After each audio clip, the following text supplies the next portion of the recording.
बिस्मिल्लाहिर्रहमानिर्रहीम। Dear students, first year chemistry के lecture number 6 के साथ चैप्टर नंबर हमारा 9 है और आज का टॉपिक है एनर्जी ऑफ एक्टिवेशन। आपकी खिदमत में हाजिर हैं और अपना सिलेबस हम रिव्यू देखते हैं। अभी तक हमने इस केमिकल काइनेटिक्स चैप्टर के काफ़ी टॉपिक्स डिस्कस किए हैं। अगर आप इन पे बने हुए वीडियोस देखना चाहे तो आपको हम मेरे यूट्यूब चैनल पे मिलेंगे। आप मेरे चैनल को सब्सक्राइब कर ले ताकि आपको जो है लेटेस्ट वीडियोस की जो है नोटिफिकेशन मिलती रहे। सो डियर स्टूडेंट्स, हमने लास्ट टॉपिक में कोलिजन थ्योरी, ट्रांजिशन थ्योरी को बहुत डिटेल से हमने डिस्कस किया था, लेकिन एक्टिवेशन एनर्जी को हमने जो है अभी डिस्कस करना है पूरे डिटेल के साथ। लेकिन इस पे एक्टिवेशन एनर्जी पे जाने से पहले हम एक जायज़ा लेते हैं कि हमने जो है लास्ट आर्टिकल में कोलिजन थ्योरी और ट्रांजिशन स्टेट थ्योरी के बारे में क्या पढ़ा। हम जस्ट एक जो है बर्ड्स आई व्यू लेके आगे जाते हैं। तो ये एक क्विक रिव्यू है रिएक्शन काइनेटिक्स का। ये रेड लॉस, ये integrated rate laws, half law, Arrhenius equation और ये सारा कुछ। अर्हेनियस इक्वेशन आज हम डिटेल के साथ इस एक्टिवेशन एनर्जी वाले टॉपिक में हम डिस्कस कर लेंगे।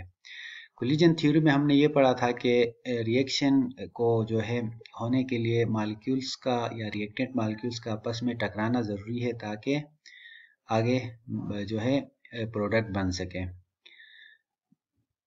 दूसरा हमने ये कहा था कि रिएक्टेंट मॉलिक्यूल को एक प्रॉपर ओरिएंटेशन से आपस में टकराना चाहिए ताकि बॉन्ड जिनके दरमियान बनना है वो इन कांटेक्ट आ जाए। मसलन ए सी के साथ टकराना चाहिए, बी डी के साथ टकराना चाहिए ताकि ए सी बने प्रोडक्ट और बी डी बने। ये डिटेल से हमने डिस्कस किया हुआ है।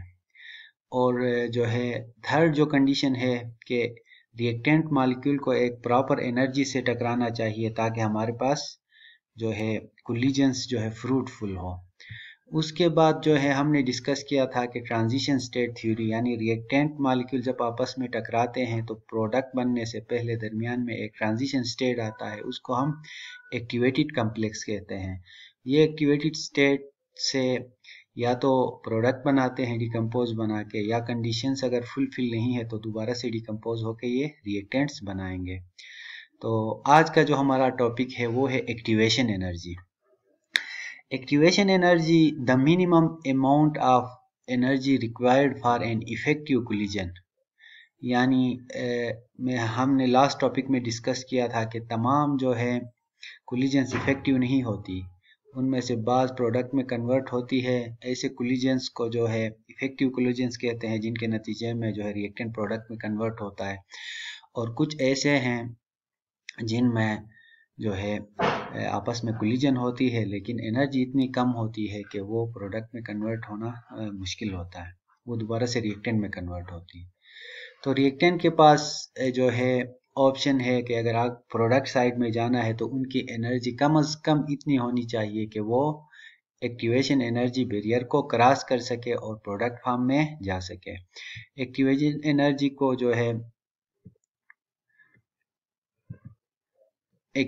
एनर्जी को जो है संवांत अर्हेनियस ने 1889 में डिस्क्राइब किया था। उसके अल्फाज में it is defined as the least possible amount of energy, यानी minimum energy which is required to start a reaction, और the amount of energy available in a chemical system for a reaction to take place. यानी reactant molecule अगर इससे कम energy यानी activation energy से कम energy से आपस में कोलाइड कर लेंगे, टकराएंगे, तो फिर रिएक्शन पॉसिबल नहीं होगा। तो रिएक्टेंट मॉलिक्यूल के पास या उस सिस्टम के पास इतनी एनर्जी होनी चाहिए कि वो एक्टिवेशन एनर्जी को के बैरियर को क्रॉस कर सके। तो किसी भी रिएक्शन के लिए दरकार जो कम से कम अमाउंट ऑफ एनर्जी होती है उसको हम एक्टिवेशन एनर्जी कहते हैं। उससे अगर एनर्जी सिस्टम के पास कम होगी या मॉलिक्यूल उससे कम एनर्जी से आपस में टकराएंगे तो रिएक्शन पॉसिबल नहीं होगा। तो डियर स्टूडेंट, ये तो डेफिनेशन थी एक्टिवेशन एनर्जी की। यानी एक्टिवेशन एनर्जी उस एनर्जी को कहते हैं जो कम अज कम सिस्टम के अंदर मौजूद हो और रिएक्टेंट मॉलिक्यूल को प्रोवाइड हो ताकि वो प्रोडक्ट में कन्वर्ट हो सके। स्पेशली जब आपस में कोलिजन्स होती है तो वो उस पैमाने की हो, उस एनर्जी के साथ आपस में टकराए जिसके नतीजे में पुराने बॉन्ड टूटने और नए बॉन्ड बनने में मदद मिल सके।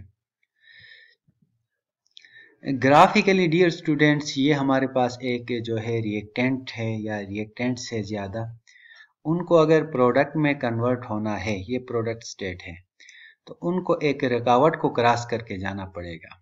इसको हम कहते हैं एक्टिवेशन एनर्जी बैरियर। यानी रिएक्टेंट के पास इतनी एनर्जी होनी चाहिए कि वो इस रुकावट, इस मुसीबत या इस ऑब्स्टिकल को क्रॉस करें ताकि वो प्रोडक्ट साइड में जा सके। अगर रिएक्टेंट के पास इतनी एनर्जी है और जिस सिस्टम के अंदर वो रिएक्टेंट है, वो सिस्टम रिएक्टेंट को इतनी एनर्जी दे रहा है कि वो इसको क्रॉस कर सके तो प्रोडक्ट बनेगा। अगर रिएक्टेंट के पास इतनी एनर्जी नहीं है या उस सिस्टम के अंदर इतनी एनर्जी नहीं है जहां से रिएक्टेंट एब्जॉर्ब कर सके, तो वो रिएक्शन नहीं होगा। मॉलिक्यूल जब आपस में टकराएंगे यहाँ तक जा सकते हैं, फिर आगे क्रॉस नहीं करेंगे बल्कि डिकम्पोज होकर दोबारा से उसी स्टेट में वापस आएंगे।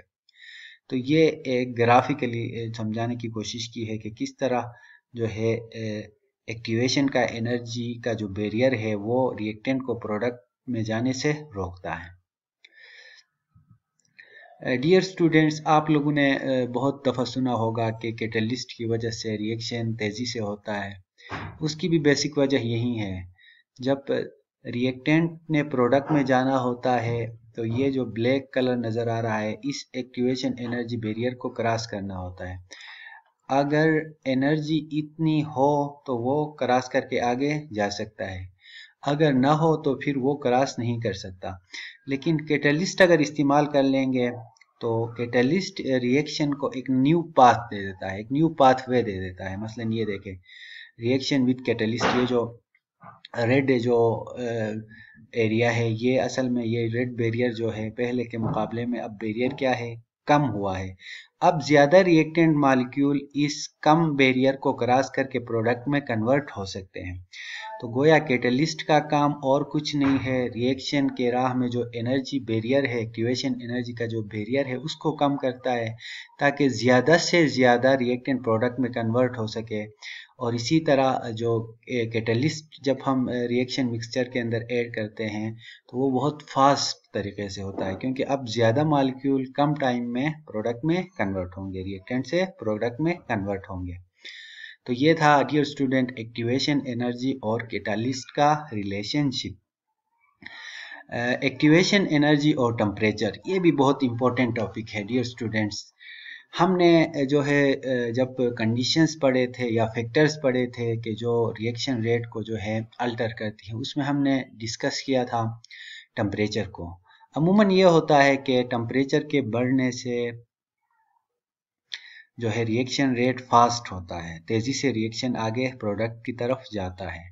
तो इसकी वजह भी यही है कि रिएक्शन असल में को जब हम रिएक्शन मिक्सचर को जब हम हीट अप करते हैं, उसको टेम्परेचर देते हैं, तो वो क्या करता है, एक्टिवेशन एनर्जी को कम करता है, यानी उस बैरियर या उस रुकावट को कम करता है।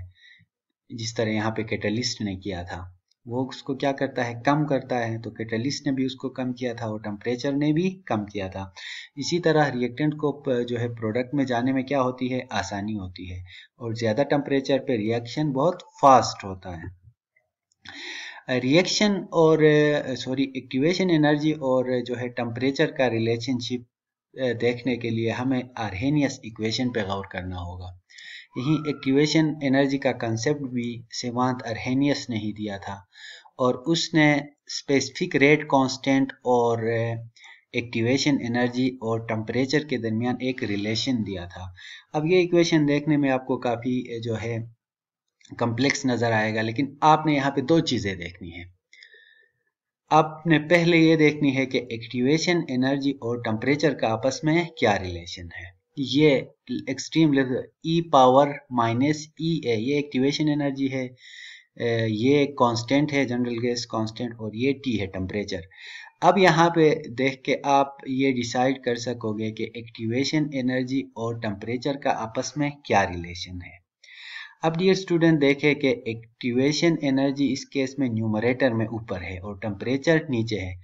अगर किसी रिएक्शन मिक्सचर का हम टेम्परेचर बढ़ाएंगे तो वो डिनोमिनेटर में टेम्परेचर जो है डिनोमिनेटर में है, तो वो एक्टिवेशन एनर्जी को क्या कर लेगा, कम कर लेगा। हम जानते हैं कि डिनोमिनेटर में जो चीज़ होता है वो उसके बढ़ने से ओवरऑल वैल्यू में कमी आती है। मसलन EA कम होता जाएगा जब हम T को बढ़ाएंगे, या हम ये कह सकते हैं कि एक्टिवेशन एनर्जी ऊपर है न्यूमरेटर में और टेम्परेचर डिनोमिनेटर में है, तो डिनोमिनेटर में चीज़ बढ़ जाती है तो ऊपर वाली चीज़ डिवाइड होके कम से कम होती है। इस तरह मेरे कहने का मतलब ये है कि टेम्परेचर बढ़ाते हैं तो एक्टिवेशन एनर्जी कम होगी।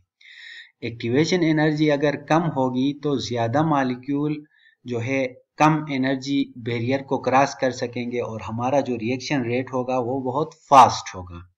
डियर स्टूडेंट, यहाँ पे दो चीज़ें आप लोगों ने देखनी है। पहली चीज़ तो सिंपल है कि टेम्परेचर के बढ़ने से एक्टिवेशन एनर्जी का जो फैक्टर है वो पूरा ये फैक्टर क्या होगा, कम होगा। कम होगा तो इसका मतलब ये है कि टेम्परेचर बढ़ाओ एक्टिवेशन एनर्जी कम होगी। लेकिन यहाँ पे एक और रिलेशनशिप भी हमने देखनी है।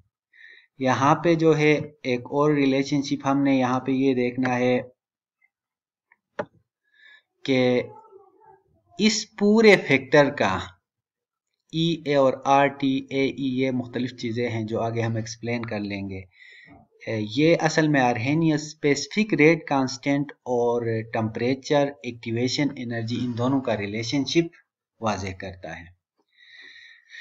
तो हमने टेम्परेचर और एक्टिवेशन एनर्जी के रिलेशनशिप को तो देखा, लेकिन अब हम ये देखते हैं कि इस पूरे फैक्टर का रेट ऑफ रिएक्शन का जो कांस्टेंट होता है, स्पेसिफिक रेट कांस्टेंट, उस पर क्या असर होता है। मसलन पहले हम टेम्परेचर को देखते हैं।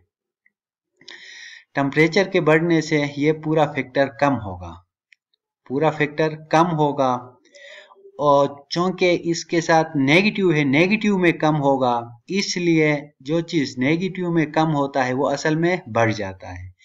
तो टेम्परेचर के कम होने से ये पूरा फैक्टर जो है असल में टेम्परेचर बढ़ाने से एक्टिवेशन एनर्जी कम होगी। अब देखें डियर स्टूडेंट्स, के और एक्टिवेशन एनर्जी का आपस में क्या रिलेशन है। एक्टिवेशन एनर्जी के जो है कम होने से, टी के बढ़ने से एक्टिवेशन एनर्जी कम होता है। एक्टिवेशन एनर्जी के कम होने से के में इजाफा होता है। के में इस तरह इजाफा होता है कि एक्टिवेशन एनर्जी जो है नेगेटिव में कम होती है। नेगेटिव में कम होने से ये पूरा फैक्टर नेगेटिव में जो है कम होता है। कोई चीज़ नेगेटिव में कम होता है तो इसका मतलब ये कि उसकी वैल्यू में इजाफा होता रहता है। और आर्हेनियस इक्वेशन को समझने के लिए हमने एक और स्टेप देखना है कि ये चीज़ें क्या हैं। ये रेट कांस्टेंट है जिसके बारे में हमने कंप्लीट लेक्चर आपको दिया है। ये फ्रीक्वेंसी फैक्टर है कि किस फ्रीक्वेंसी के साथ आपस में टकरा रहे हैं। ये मैथमेटिकल क्वांटिटी है।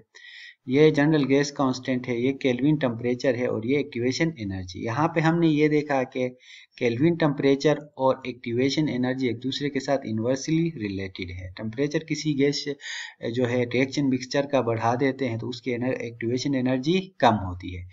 फिर ये सारा फैक्टर जब नेगेटिव में कम होता है तो असल में बढ़ जाता है, के बढ़ता है इस पूरे फैक्टर के कम होने से, क्योंकि इसके पास साथ नेगेटिव साइन है। इस पूरे फैक्टर के नेगेटिव में जो है कम होने का मतलब बढ़ जाना।